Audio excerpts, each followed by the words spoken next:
Part B. In this part of the test, you'll hear 6 different extracts. In each extract, you'll hear people talking in a different healthcare setting.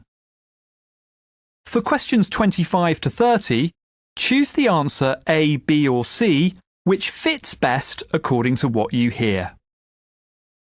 You'll have time to read each question before you listen. Complete your answers as you listen. Now look at question 25. You hear a dietitian talking to a patient. Now read the question.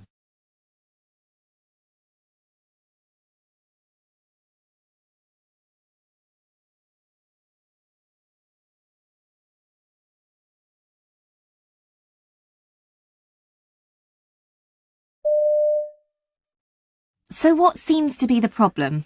I feel such a failure. I'm sure people think that if I just tried harder, I could lose weight. Maybe I need more willpower. Well, firstly, well done for seeking medical help. Actually, being overweight or obese is a medical problem because being overweight changes how your body works. Oh, thanks, but I do feel that it's my fault for being this way. Well, I hear what you say, but please understand that these days we consider that obesity is a disease, like high blood pressure or asthma. You see, the body's signals to the brain stop working correctly when you're overweight, and with time you feel less full, even if you eat the same amount. And when you cut calories, your body tries to use less energy to keep your weight the same.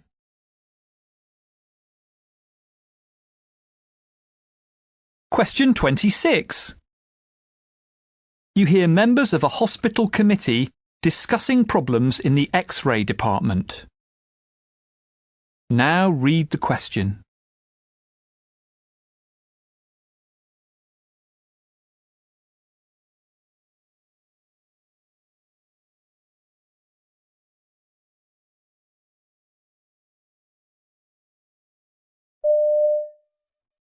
So next on the agenda is the problems in the X-ray department. Nick, would you like to fill us in here? Well, as you all know, this is a very busy department, so we have 4 X-ray machines in all, including one in the fracture and orthopedic clinic area. But recently, one of the other X-ray machines developed a fault, and so we had to apply for authorization for the purchase of a new tube for it. There's been some kind of hold-up with the paperwork, and while we've been waiting, patients are being brought into the fracture and orthopedic area for X-rays there instead. And of course, that's causing further congestion.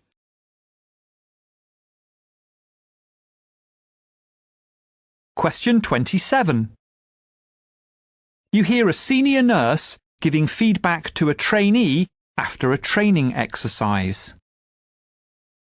Now read the question.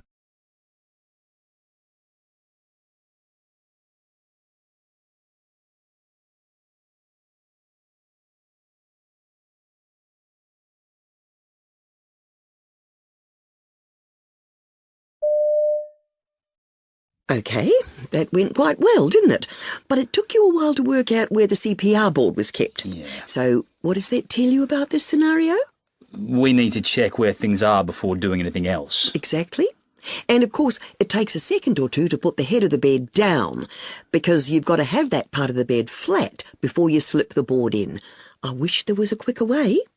So do I put the CPR board under, or would I normally hand it over to somebody else? It makes no difference as long as it's done.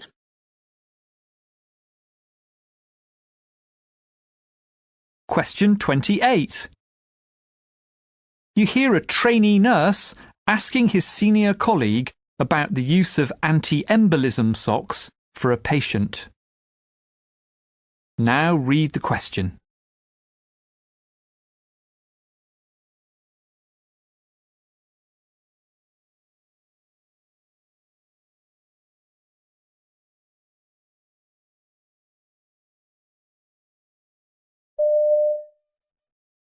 I noticed that Mrs. Jones isn't wearing the usual anti-embolism socks, but I didn't want to ask her why not because she was asleep.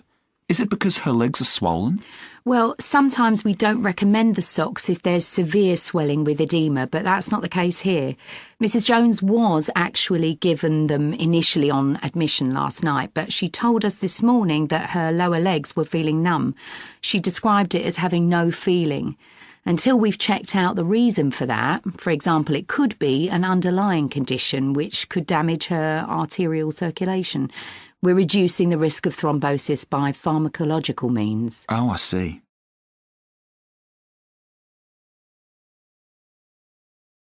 Question 29. You hear a vet talking about her involvement in the management of the practice where she works. Now read the question.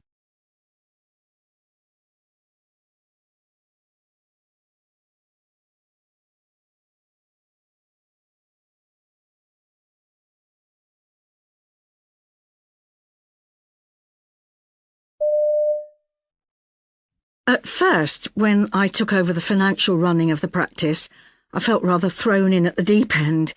I really needed to know my stuff and be super organised, especially with the number of new drugs and treatments available now, all of which have to be very carefully costed. It keeps me super busy, but monitoring stocks and so on helps give me confidence and allows me to see how everything fits into the overall picture of working as a vet. My manager's more than happy to leave me to run this side of things. He's in overall charge, of course, but I can always go to him if there's a problem. I keep him closely informed of what's happening. He's always pleased if I manage to make savings anywhere.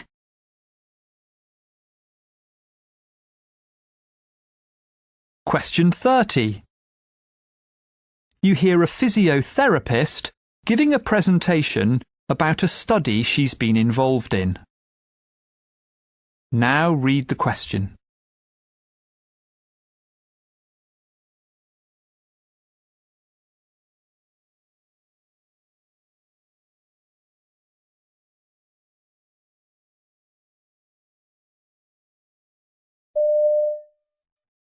I'm a physiotherapist, and I'm presenting our poster about constraint-induced movement therapy for children suffering from partial paralysis following brain surgery. We did a case series of 4 children who'd all undergone hemispherectomies. They were admitted to inpatient therapy within 2 weeks post-op and began therapy 2 to 3 weeks post-op. The therapy continued after they were discharged. Our findings were that 3 of the kids regained excellent function and mobility with ambulation and upper extremity function. 1 didn't do so well, unfortunately, but he gave up the therapy early on. This type of movement therapy has been used a lot in adult populations following stroke. The findings here promote moving forward with further research on the pediatric or adolescent population following either hemispherectomy or other surgeries, to help us decide how appropriate this therapy would be for them.